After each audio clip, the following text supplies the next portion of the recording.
तिल संक्रांत की आमद है। शहर में पतंगों और मांझों के बाजारों में हुजूम देखा जा रहा है। लेकिन जिस तरह दिवाली के दौरान एहतियात बरतने के मशवरे दिए जाते हैं, तिल संक्रांत के लिए भी बच्चों और नौजवानों को मोहतात तरीके से पतंगबाजी का मशवरा दिया जा रहा है।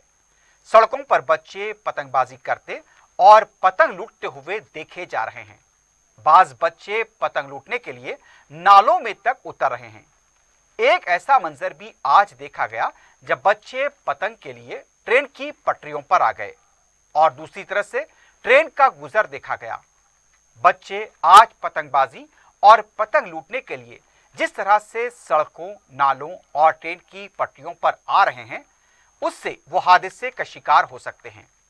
सरपरस्तों और वालिदैन को चाहिए कि अपने बच्चों को इस तरह की हरकतों से बाज रखें। यह मनाजिर यकीनन सरपरस्तों के लिए एक इंतबा है। कई बच्चे पतंग लूटने या बरकी तारों में फंसी पतंग को लेने के लिए लकड़ी, बंबू या फिर लाठी का इस्तेमाल करते हैं। बरकी तारों से छेड़छाड़ जानलेवा साबित हो सकती है। चीनी मांझे का इस्तेमाल भी नुकसानदेह है, उससे भी बचना चाहिए। 4 टीवी ने अपने नाज़रीन को इन खतरात से आगाह किया है जो अक्सर पतंगबाजी के दौरान हादसे की वजह बनते हैं। बच्चों को खासकर ट्रेन की पटरियों और नालों में जाने से रोका जाए।